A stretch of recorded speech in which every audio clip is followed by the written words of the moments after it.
Alright guys, so this is very hilarious. It seems that countries around the world are not dancing to the tune of Trump and friends. And let's remember the big promise, the infamous 90 deals in 90 days. Now, Lutnick basically promised that to the entire world, and everyone with half a brain cell knew that it would never ever come to fruition. And now we have Scott Bessent freaking out. We don't even have 5 trade deals, and the Treasury Secretary is now scrambling to explain the situation. Again, he didn't promise this, and when we send out the 100 letters to these countries, that will set their tariff rate. So we're going to have 100 done in the next few days. And but that's not a deal, that's a threat. No, that's the level. That's the deal. If you want to trade with the United States, this is. But that's not a negotiation. That's just a many of these countries never even contacted us. So that's the thing about being the deficit country, Dana. Now, did you hear that? Many of the countries didn't even contact Bessent, and silence sends a very powerful message here. They simply don't care anymore. Now, some countries like Vietnam, who are heavily dependent on the US market, they definitely have to negotiate. Nothing wrong with that. But the global economy simply has had enough. So now Bessent wants to send 100 letters and is trying to rebrand ultimatums as trade deals. And at this point, it's hilarious and sad at the same time. Now, the ultimatum is actually quite brutal. Some countries could be facing tariff rates as high as 50%, and over 50 countries could be on the hit list. But if history is any guide, it just won't work. Sanctions, embargoes never end well in the history books. Now, the US might be the world's biggest economy, but it's still one economy when you compare it to the rest of the world. And looking at US imports, we can see how the big boys trading with the US are still subjected to high tariffs, especially Canada and of course China, almost 40% of total US imports. Even Japan, Vietnam and Korea, they all have tariff rates of 20% or higher. Now, this is a really crazy gamble that I still don't understand. Just this handful of countries alone can make or break US industries, especially when it comes to input costs. So we really shouldn't be concerned about the 100 countries Bessent is referring to. It's these couple of nations that we must focus on. But if you take a step back, it does tell us one clear thing. Trump once again has delayed the tariffs. He basically did a taco and it's not even Tuesday yet. July the 7th should have been the original deadline, but as Bessent mentioned, a ton of countries couldn't be bothered discussing any deal with the US. As such, the deadline is now pushed back to August the 1st. I mean, at this point, things are just getting downright funny. If countries decide to hold firm, wanna bet that these deadlines starts to shift again? But if you think that is bad, just wait till you get a hold of Trump's next target, right? A new idea. And that target is literally insane. He now wants to take on the whole of BRICS. And I think we are reaching the end game of this tariff war, where reality meets expectations, where countries realize that they can actually survive without doing big business with the US. And because of that, Washington now wants to poke the global south, and I don't think that's a very good idea. Any country aligning themselves with anti-American policies of BRICS will be charged an additional 10% tariff. Now, this is so vague but also so dangerous at the same time. What do you mean by anti-American policies of BRICS? Does Trump mean de-dollarization? Most probably this means settling trade outside of the dollar. So if Germany decides to do bilateral trade with BRICS and decides to use euros or the RMB, is that now a violation? Will the EU be slapped with additional 10% tariff? And I think you can see how ridiculous this threat is. It's so expensive that anything BRICS does can be considered anti-American. Trading more with China or Russia can also be a reason. Buying more gold from Shanghai and not US bonds can also be considered anti-American, can't it? You are not financing the US economic machine, and truth be told, Trump does have a reason to be afraid. Now, this chart shows us the nominal GDP of the BRICS versus the G7, and the trend is mighty obvious. Since 2000, the G7 went from 70% of global GDP down to almost just 40%. But for BRICS, we are seeing a big rise in global GDP contribution. By 2029, China alone will contribute 19% to the world. And if we include the rest of the BRICS members beyond Russia or India, the numbers are phenomenal. Almost a third of global economic output will come from the BRICS, and this is counting in the new entrants like Indonesia. Let's not forget a litany of partner countries that will convert into full members sooner or later. So Trump's plan is simply unworkable. If he tries to isolate half of the world economy, he will turn the US into a fortress of isolation. And when that happens, US industries and financial institutions will get cut off. And as trade between the BRICS and China grows, it's going to put Trump and the dollar in a very tight position.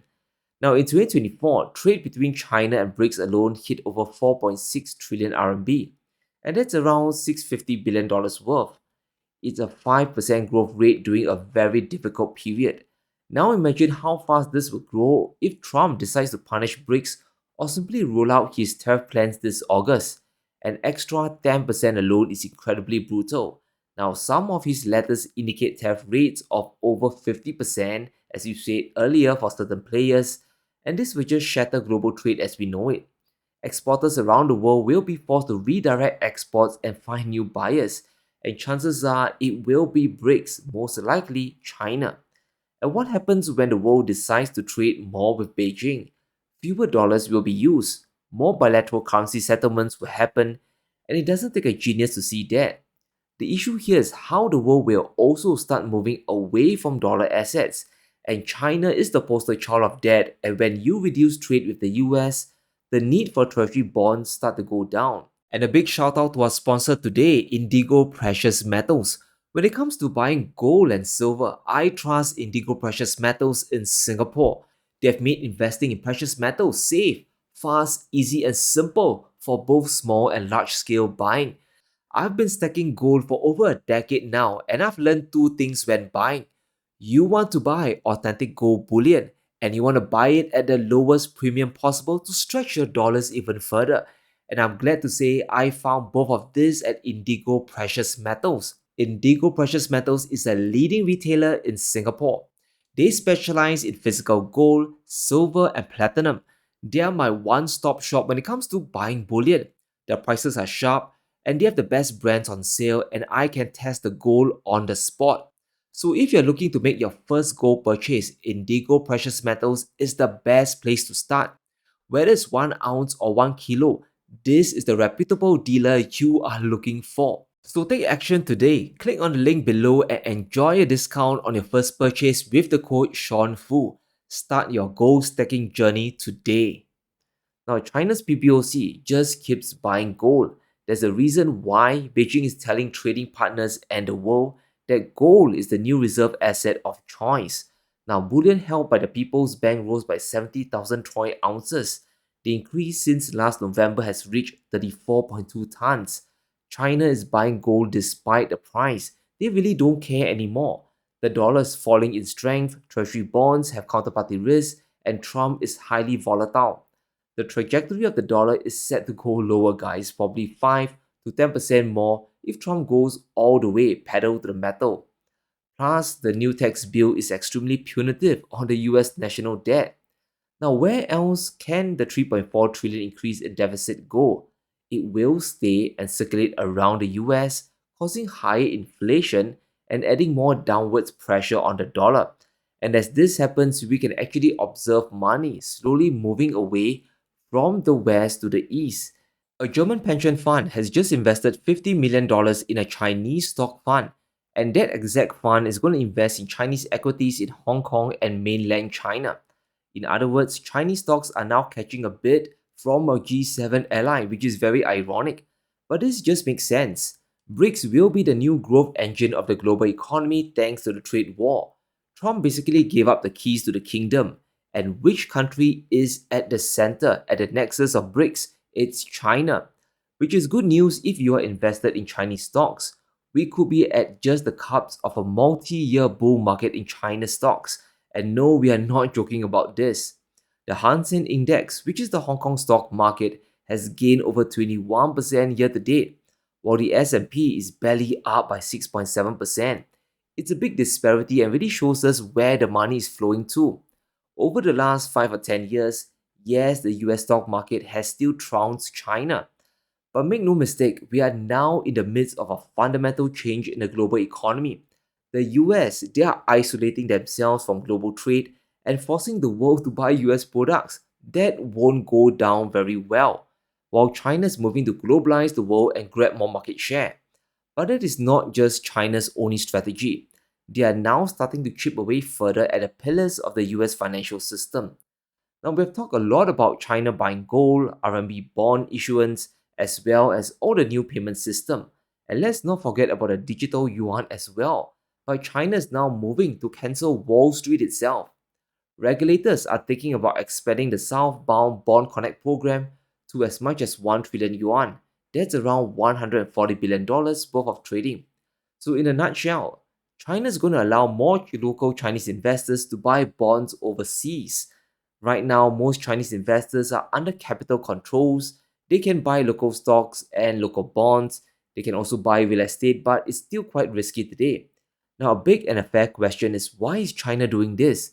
Because this move will allow Chinese money to pile into euro bonds and even US dollar debt as well. As we said, China wants to challenge Wall Street, and the aim is to boost two-way flows into their financial market. Ultimately, the grand aim is to get capital into Chinese stocks and bonds, but it has to be reciprocal, so more Chinese money can leave the country if it needs to. Now, the grand plan is to build Hong Kong into a bigger financial capital in Asia and to eventually surpass Wall Street in the next few decades or so. And these moves are obviously detrimental to the US economy and financial system. The long run is to drain demand for US assets and pile up interest for everything Chinese. And remember Trump's amazing tax bill, the one that he just signed and added over 3 trillion to the deficit? Well, in addition to that nightmare, he also basically increased inequality for the entire country, and there will be hell to pay down the road. And here's what we mean. This chart shows us the biggest winners and losers when it comes to the tax bill. Now, the top 20% will be enjoying a big 2.3% increase in annual income, but the bottom 20% will be hit with a 2.3% decrease. So inflation for them is going to rise. Once we stack on the tariff war, prices will be going up another 15 to 20% across the board. And how is that going to stabilize consumption? It won't. The rich will stop buying goods and services and pile more into assets. The middle class and the poor will be forced to either consume less or stop buying completely. So there are serious issues regarding how vibrant US economic growth will be, not just for the next 4 years, but perhaps the next few decades. And Trump really did a number on the economy with his tariff war. And while this is going on, we best believe China has a ton of tricks up their sleeves. They will continue chipping away at US economic hegemony while Trump continues to play king of the world. But let me know what you think. Will BRICS and China surrender to Trump? Or will they just laugh it away? Let me know in the comments below. Stay safe. Be sure to smash the like button and subscribe as we navigate through these crazy times.